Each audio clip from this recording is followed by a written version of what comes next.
And here is the part 2 video of my 22nd week in Germany. And for this part of the video, it will be focused on London.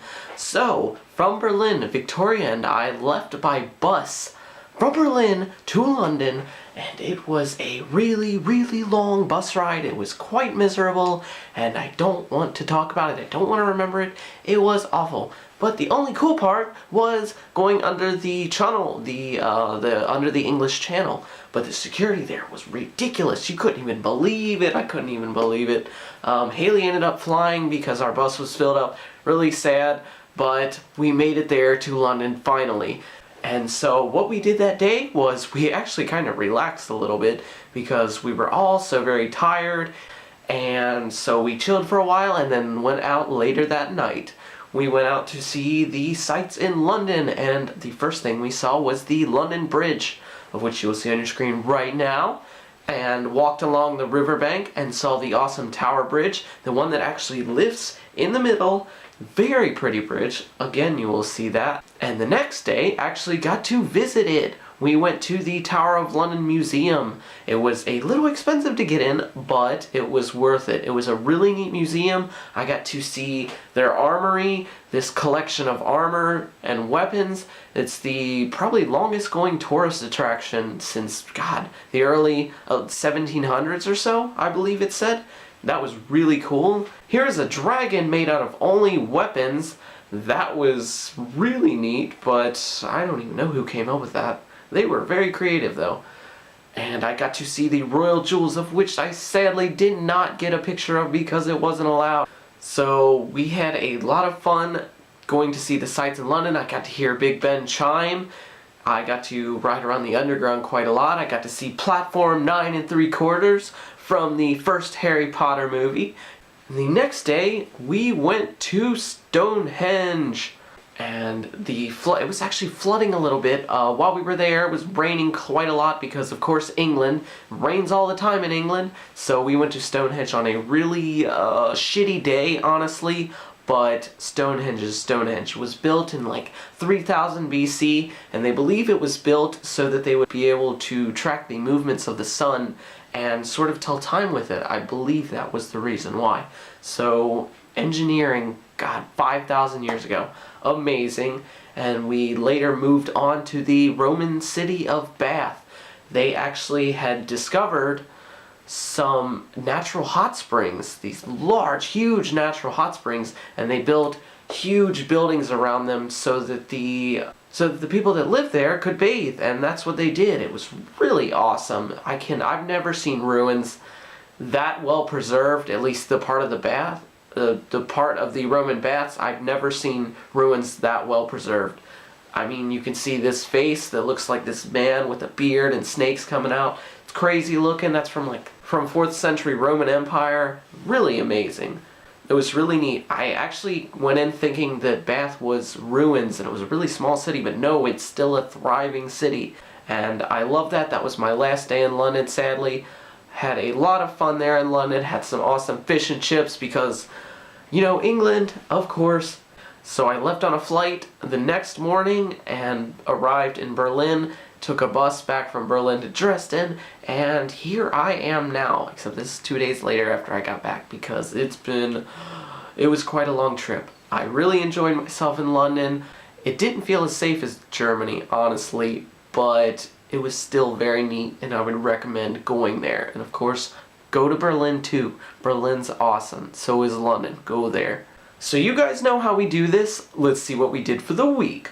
How long's it? We're a third of the way done. Are we a third of the way done? I feel like we're not. One third done. Yeah.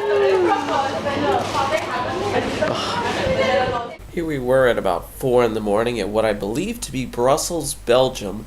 But I was really unsure. The place was actually kind of sketchy, and yeah, it wasn't that bad though. And here we are at the border between France and England, of course, before the tunnel. This was after going through about an hour and a half worth of security. It was quite a while to get through there. They were very thorough.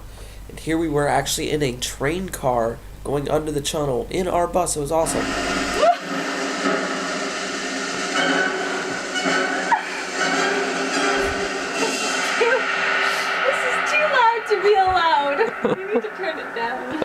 found it's ranch dressing. No. It is.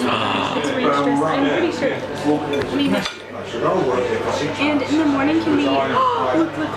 We can eat porridge. There's porridge in the morning. Porridge isn't actually that good. Here we were on one of London's many, probably couple thousand of double-decker buses. Of course, they are very prevalent in London. Everywhere, literally everywhere. Here we were, though, on the London Bridge, checking out the city after we had had a really long bus ride, but it was very pretty. That's my bridge. And here is actual video of the London Bridge. That bridge has been there for apparently hundreds of years. My brother knows history a little better than I do, and he was telling me that the people executed by beheading or what have you during a certain queen's reign, she would actually have the heads staked up on that very bridge until she told someone to take them down. So that was quite an interesting fact I found out. And here is the Tower Drawbridge that I was talking to you guys about. You get to see a little video of the bridge actually lifting up for this barge here in just a second.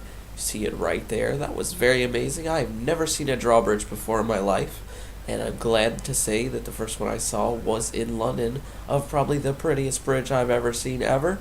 Here were the cars driving across what was just lifted. Quite amazing engineering, if you ask me. But that is why the towers are there, so that they can equally hold the weight. That right there is the HMS Belfast. It was in service during World War II and actually survived throughout the war. And here we were later that day walking along the river to check out the city. We were headed to the Tower of London to see the crown jewels and the awesome museum. That was a little marketplace that we never did get to check out, sadly. Right there you could see the HMS Belfast and all of its glory and beauty. That thing was huge and it looked like a monster. But anyways, there was the Tower Bridge in the daytime, still very pretty. And over there you see the Tower of London, and of course again the HMS Belfast. Did not get to see that. There was so much to see within 2.5 days of being in London. Just did not have time for everything. But here we are inside the Tower of London, and here are some soldiers.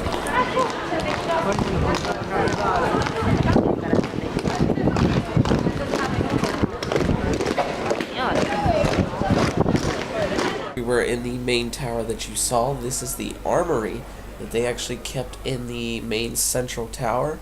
It has been on display for hundreds of years now. Has armor from many famous kings such as King Henry VIII, Charles II, and a few others. And there was that dragon that I showed you guys earlier. That thing was huge, and it was made out of weapons and armor, and that was quite a sculpture. I was very impressed. You see its little feet? Its little feet are pistols. That's pretty cool. And here's the building where the royal jewels are kept, of course behind about 1.5 feet of steel doors.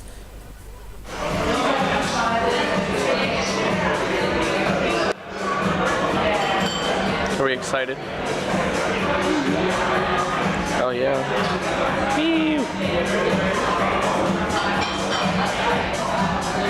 That was us before at a restaurant where we had some really delicious food that actually turned out to be very expensive because London is an expensive city. But right there you see on your screen Big Ben and their Parliament building.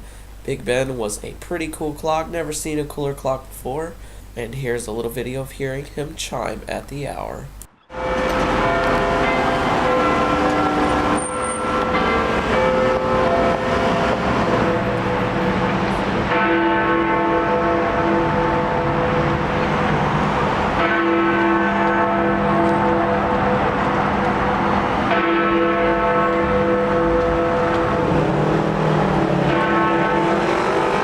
I'm not sure what part of town we were in, but we were down by the National Museum. That right there you just saw was a rooster that is blue and is a very large sculpture, and I don't know why someone thought that was a good idea. I think roosters are very tacky looking, but oh well. It is a joke running in my family anyways. That was the station where they had platform 9 3/4 that you guys saw earlier.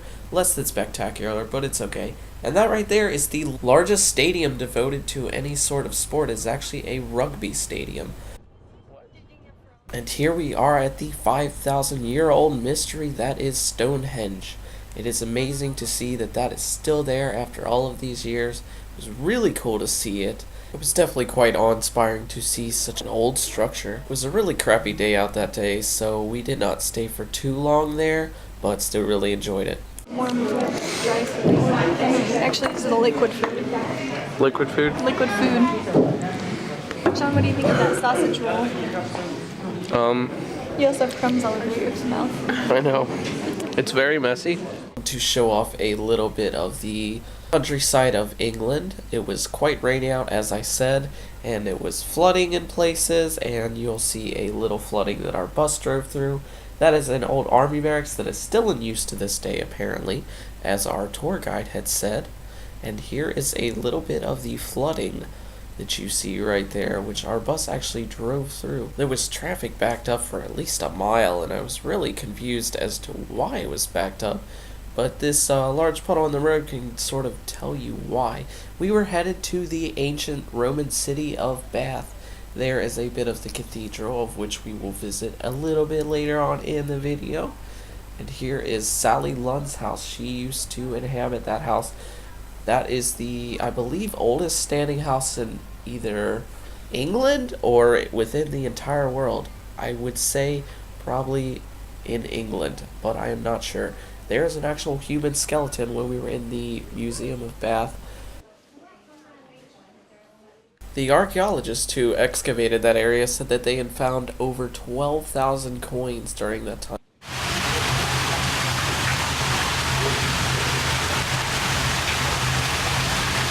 And here, of course, is the famous Roman baths of the city of Bath.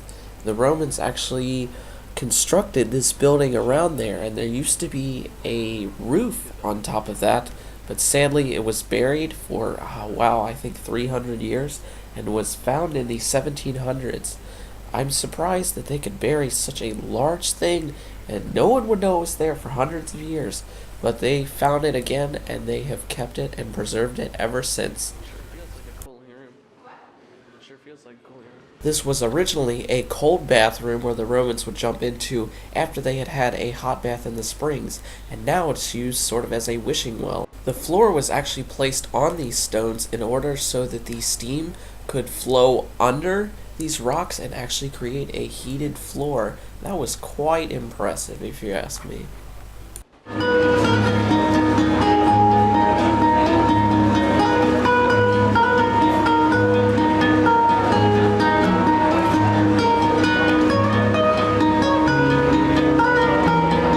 Here was the cathedral that I was speaking about. It is very pretty on the inside. I do not know what the denomination of the church was, but nonetheless, it was very cool to see. And as you can see here, people were actually buried underneath this church.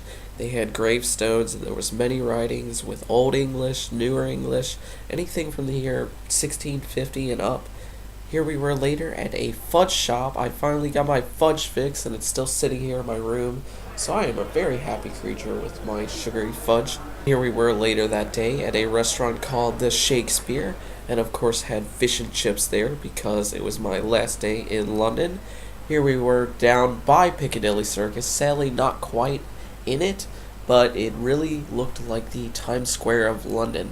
It was very neat down there.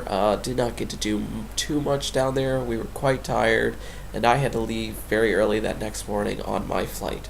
And with this part, you can get to see a little bit more of the city, a little view of the double-decker buses that are so common there, and going to say goodbye to London with this last little part. It was very pretty, and London was awesome.